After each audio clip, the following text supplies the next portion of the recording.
How can it be that amongst the various peoples of Nigeria, you would not allow your daughter or your son to marry a thief who has stolen a goat, but a thief who has stolen naira is celebrated? We must give the goat and the naira equal value, because he's a thief, is a thief. Lastly, it is true that corruption is to be found in every society. But the reason why corruption in Africa must receive greater attention is because corruption in Africa continues to be pervasive and pernicious to the detriment of the continent. Many African countries would have realized great economic and political growth, but such growth has been stunted because of corruption. Today, many of us know that the 50-odd African countries combined have a GDP that is lower than many European countries such as Germany, Spain, France, and many others. And this is so because of corruption. Talking about the impact of corruption and governance in Africa, the Liberian president, with whom I agree, Johnson Sirleaf, says that Africa is poor because it is poorly governed. And those who have looked at Africa for a long time, including the famous South African who has advised Rwanda's government, Greg Mills, in his book, Why Africa is Poor and What Africa Can Do About It, have asserted that Africans are poor because their leaders have chosen that path. It therefore gladdens me that I have been invited to speak in the presence of elected leaders. It has also been said that one of the reasons why corruption thrives in Africa is because Africa is in the business of canonizing thieves and sanctifying and celebrating the wrong people, while it vilifies her good men and women. It has also been argued that Africans are in the business of punishing small thieves and electing the big ones into public office. And that is why, therefore, when one is asked to speak about corruption in Africa, one must ask the question why it is that Africa has never succeeded in this fight. I can't agree more that there is a place for legislation in Africa. But those who have observed Africa have also said that the problem of the fight against corruption in Africa is not the shortage of legislation. In fact, Africa has forests of legislation which are honored in breach. Which begs the question, what is the problem? The problem in Africa is that we have succeeded, rather paradoxically, to create an environment which allows thieving and thievery to blossom and thrive. We have created an environment that ensures that our men and women who engage in graft occupy positions of power and influence. And therefore, when one is asked to ask, what is it that other African countries have done in the fight against corruption which we can emulate, one must remind oneself that there have been a number of countries in Africa which have succeeded in the fight against corruption. So we all know what people think of Nigeria. When you say the name Nigeria, people think of corruption. Nigeria is one of the most corrupt countries in Africa. Not only in Africa, but in the world. Why is this? The level of corruption in Nigeria is above the sea level. It's way up. Even right now, when you go to Google and you search the name Nigeria, or you search World Corruption Index. Do we have World Corruption Index? I don't know. But if we have it, Nigeria tops or comes the second. You know, it's very, very corrupt because of the leaders. Nigeria is a very rich country. It's blessed with oil. It's blessed with agricultural produce. And also the richest man in Africa that we know, he comes from Nigeria, Aliko Dangote. Well, Nigeria has a lot of resources, but its people are very, very poor.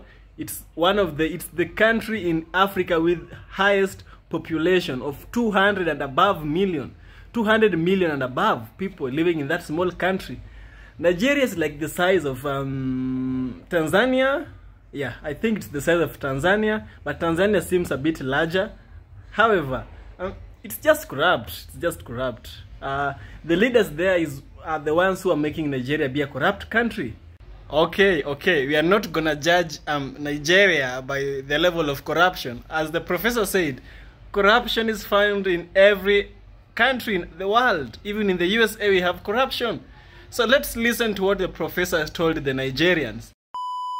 And the reason why they have succeeded is because the leadership in those countries have demonstrated by word and deed that they mean what they say in the fight against corruption. As I said a few minutes before, African countries are quick to sign international instruments that speak against corruption. If you look at the countries which were the first to ratify the UN Convention Against Corruption, African countries were in the forefront. If you look at the countries which were quick to adopt protocols that speak against corruption, African countries were in the forefront, and Nigeria was never far behind. If you look at the countries which adopted legislation against corruption, it is African countries. In other words, African countries have the inclination to sign anything on sight without doing what those things require and demand of them. So, it is not legislation in and of themselves. It is something else. It is the culture that we have evolved over the years in Africa of celebrating ill-gotten wealth. It is not the shortage of political pronouncements in many African countries. Those who occupy political leadership when they seek political office will invariably say that we are going to fight against corruption. But many times, in the fight against corruption, their understanding of it is that they should appear to be fighting corruption without actually fighting corruption. So the question that we must ask ourselves, what must we do, we who have the privilege and honor of serving our countries in the positions to which we have been elected, in order to salvage our countries from the chains of graft? There are those Afro-pessimists who hold the view that Africa will perpetually and eternally be mired in the muck and mire of corruption. But the truth is that African countries have demonstrated that it can be done. Countries such as Botswana have demonstrated that when there is a committed leadership at the very top, corruption can be fought and can be fought successfully. Countries such as Mauritius have demonstrated that corruption can be fought. Countries such as Rwanda have demonstrated that corruption can be fought. And what they have demonstrated is that corruption is so serious a business that it cannot be left to the political class. They have demonstrated that corruption is so serious and ill that it cannot be conducted, the fight against corruption cannot be conducted on the basis of equivocal and vague political pronouncements or technicalities of procedure. They have demonstrated that sometimes there must be a deliberate conspiracy of institutions in order to fight corruption. They have demonstrated that the executive must positively and creatively conspire with the legislature, and that the legislature must conspire with the judiciary not to undermine those institutions, but to strengthen those institutions. And I hold the view that it can be done, and it must be done, because if it is not done, many African countries will never realize their potential. It has also been demonstrated by those countries that in order to fight corruption, there must be collaboration of a continental nature. And it is not lost on me that the African Union has brought to pass the African Convention for Combating and Preventing Corruption, which is the continental instrument that allows African countries to participate in the fight against corruption through collaboration. And it can be done through regional efforts. In the ECOWAS region, the ECOWAS environment provides an opportunity for Nigeria and the countries in this part of the world an opportunity to engage in the fight against corruption in a positive manner. It has never been lost on me that the day Nigeria rises, that is the day Africa rises. You may not know, but 1 out of every 5 Africans is a Nigerian. And the reason, in my view, why Africa continues to totter in the manner that it does is because Nigeria has never realized our potential. The day Nigeria realizes our potential, that is the day that Africa will rise. So we are here today also to remind Nigeria that it must play her leadership role, not only in this region, but in Africa, by demonstrating by what and did that Nigeria will be in the forefront in the fight against corruption. And it's not only at the continental level that Nigeria must demonstrate this. Nigeria must also demonstrate her leadership position in the world. The United Nations Convention Against Corruption provides several opportunities which can be exploited by member states, including Nigeria, to ensure that funds that have been ill-gotten are repatriated, and the men and women who engage in such unconscionable and harmful behavior are punished in accordance with the law, that the world may know that if you reap where you have not sown, there are consequences to it. It is also important to create an environment that is hostile for people to participate in corruption. There was a time when I believed that procurement laws in and of themselves were a magic wand, which upon being waived would eliminate corruption in the civil service. But over the years, I've come to realize that procurement laws only allows people to steal in accordance with the law. And that therefore do not be under the impression that laws in and of themselves will solve the problem. As a young boy, I read the great Nigerian writer Chinua Achebe, who said that since men have learned to shoot without missing, a naked bird has learned to fly without perching.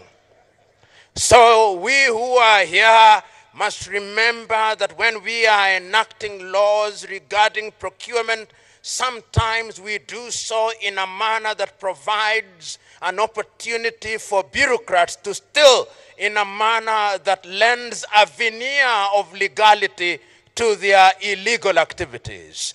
The quality of laws that we enact are therefore very important. We must also, as a country, look at the lifestyle of the individuals who engage in public office. How is it that in Africa, when an individual whom we knew to be a pauper is appointed as a public official, whom we knew to be a pauper is elected, permit me and forgive me at once, members of Senate and members of the House of Representatives, that no sooner have you set foot in the Senate or the House of Representatives than you become a millionaire and you begin to live as if money was not a problem. If it was so easy, why aren't all of us so rich? The privatization of public wealth without consequence is something that we must frown upon. And that is why lifestyle audits are important, and I urge you to enact legislation that will require Nigerians that before you build a house as a public servant, you must show us the source of your funds. You must tell us where you got the money. And if you did that, you'd be amazed that those who build mansions will be reduced by 99%. And corruption is something that also undermines democracy. That is the tragedy of corruption. And it has now been demonstrated that in the countries where corruption has been fought and fought successfully, democracy also thrives. I've already indicated to you countries such as Mauritius and Botswana, which are the only two countries in Africa ever to have had budget surpluses, because the leaders in those countries have been in the forefront in the fight against corruption. The other thing that we must do is to create public awareness. And public awareness is not merely to tell the people that corruption is the wrong thing. People know. When people go to church on Saturdays and Sundays, they are told that corruption is a bad thing. When they go to the mosques on Friday, they are told that corruption is a bad thing. What we must do is to ensure that there is behavior change. And throughout history, it has been demonstrated that men only change their behavior when there is a threat of pain, the pain of deprivation or the pain of imprisonment. We must therefore ensure that those who engage in corruption are punished, and punished in accordance with the law. I was also asked to organize jointly with you, as I now do, what are the challenges that stand in our way in the fight against corruption? In a multi-ethnic, multinational country such as Nigeria, as indeed are many African countries, the fight against corruption is even more difficult.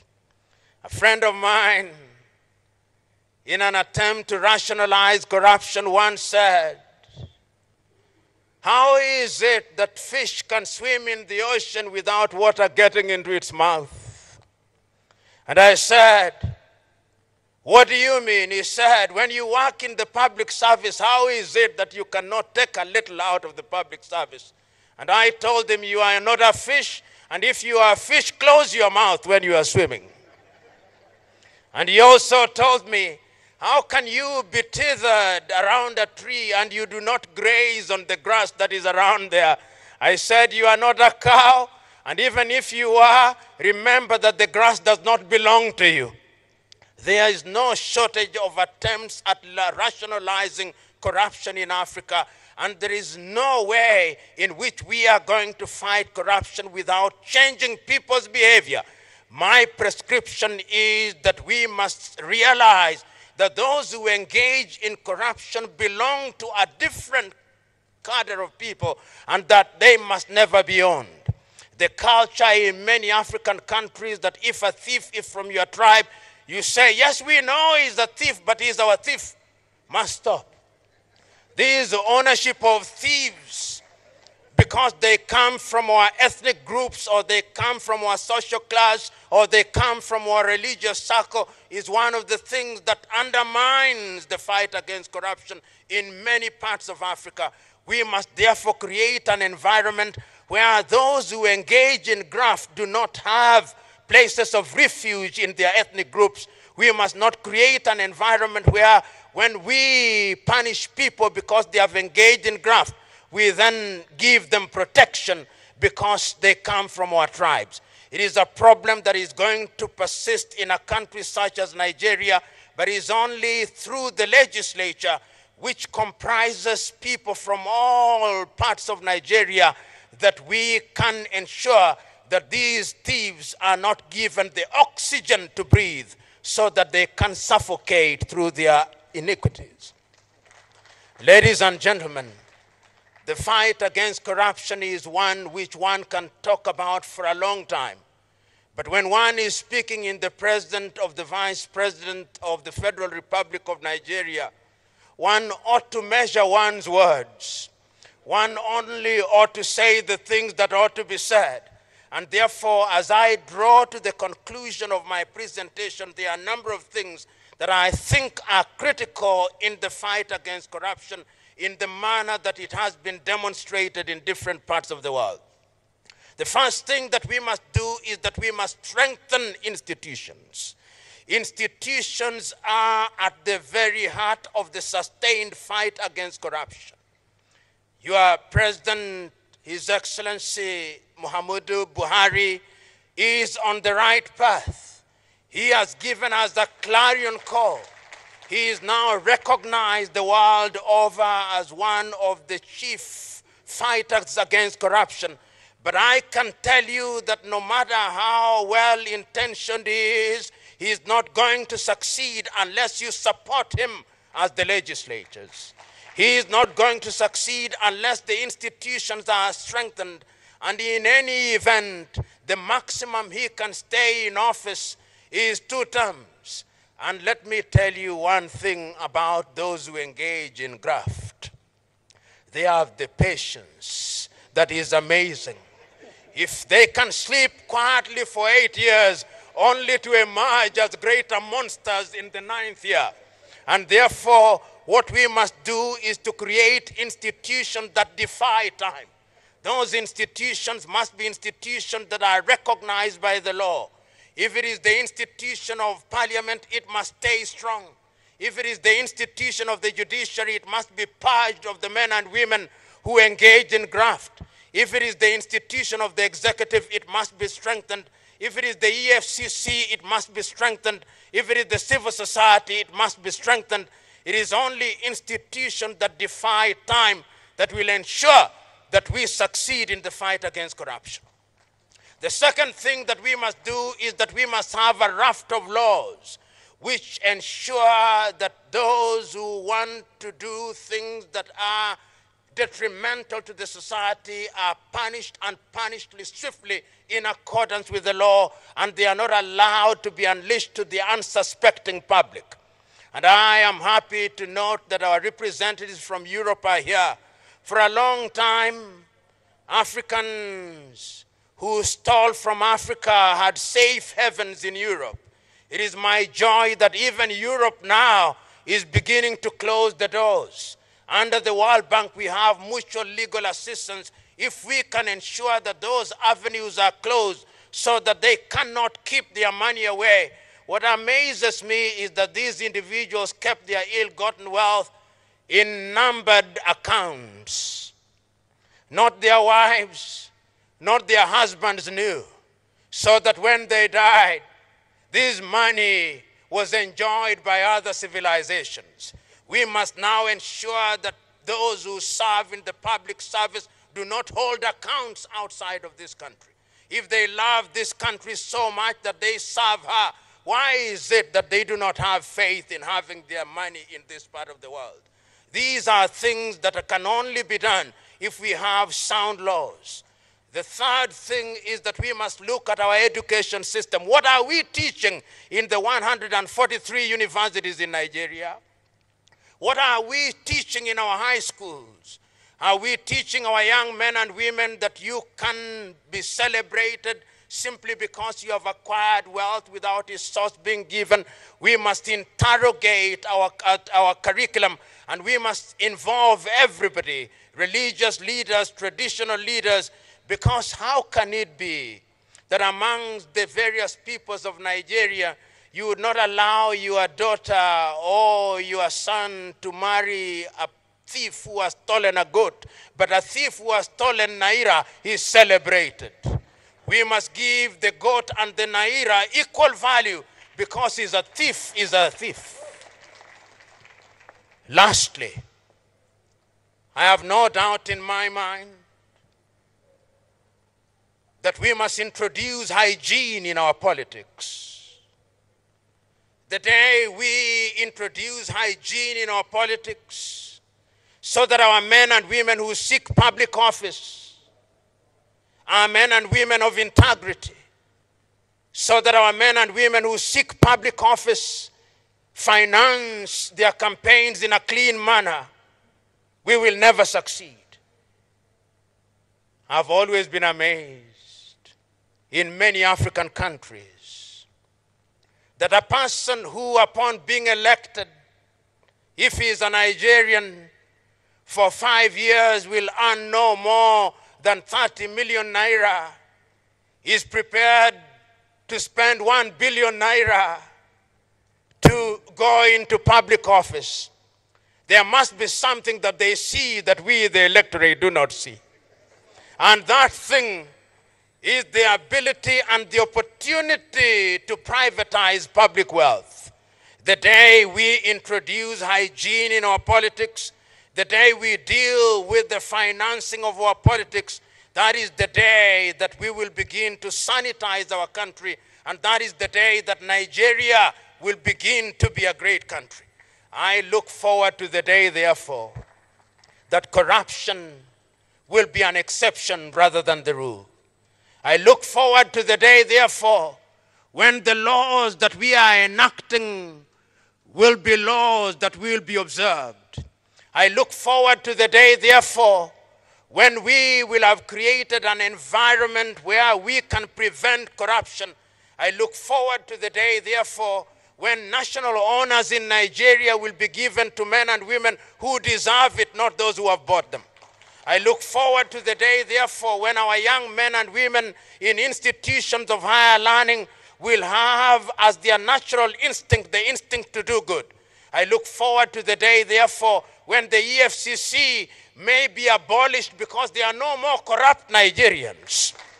I look forward to the day, therefore, when all these laws will have their pride of place. I look forward to the day, therefore, when the protocols of Africa and when the laws of Africa will be in the Museum of History, because corruption will have been eliminated.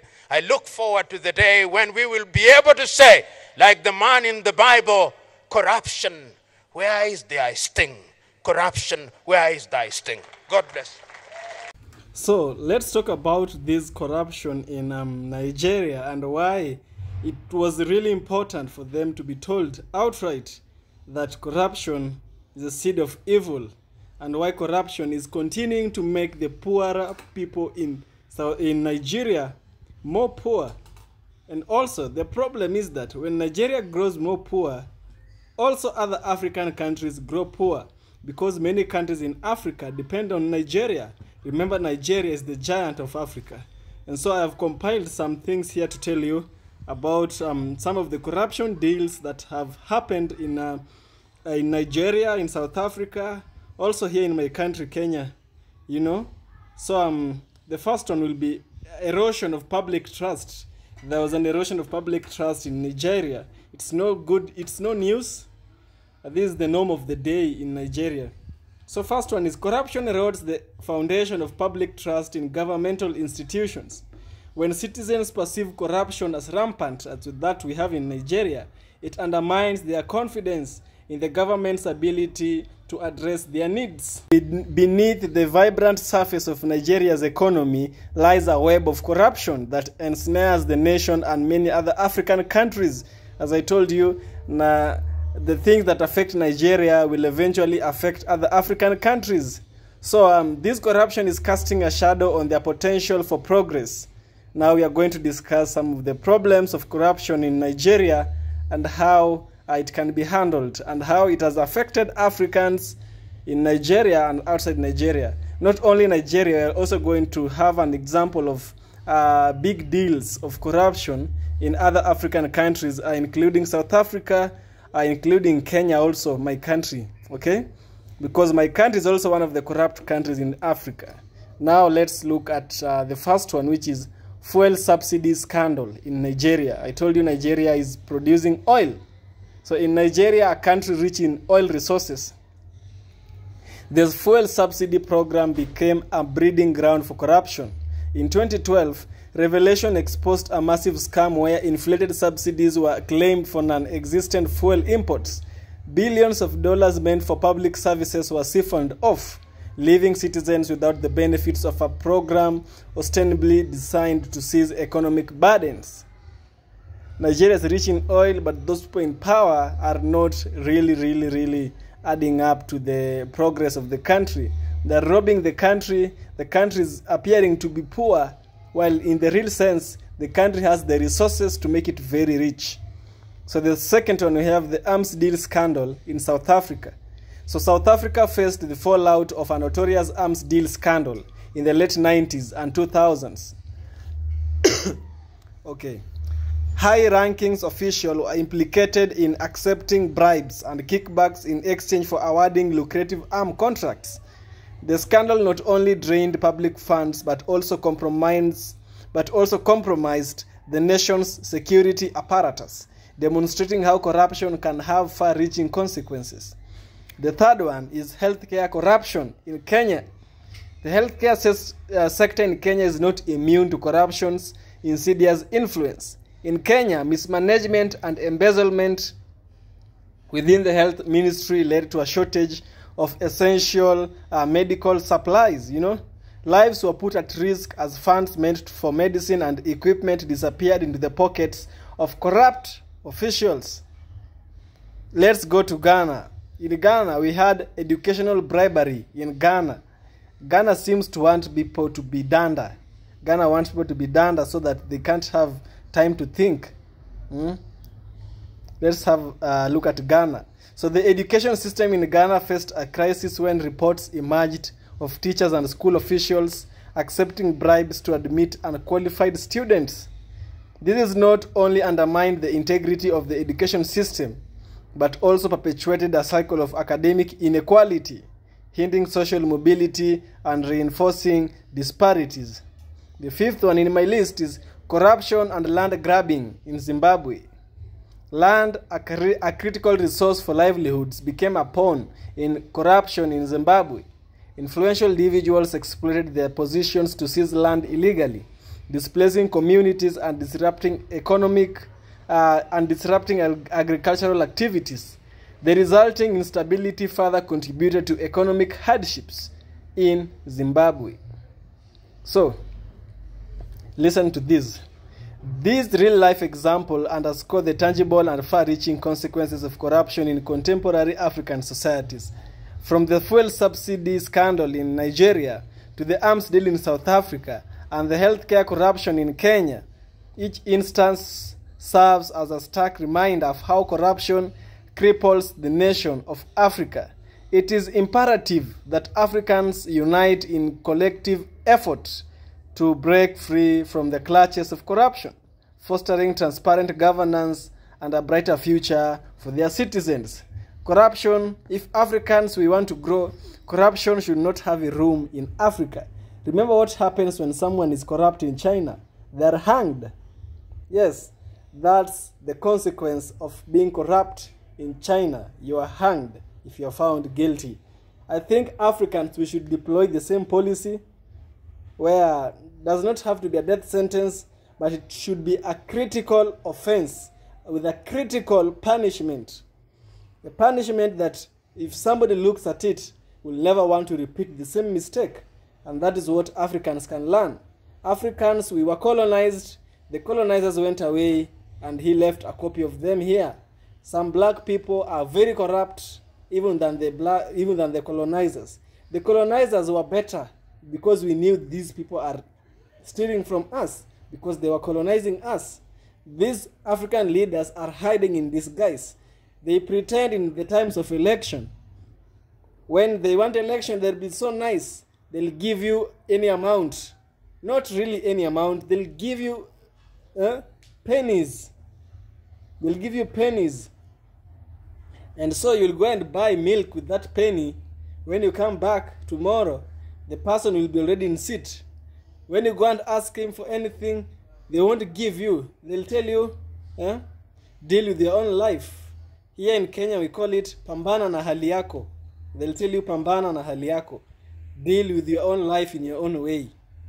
So that is the kind of African leaders we have here. And it was really, really important for the Nigerians to be told of the consequences of corruption and to be led in the right way. Africans, we need leaders like Plo Lumumba, who can be able to address issues and find solution to these issues. I'll end the video here and then see you in the next one.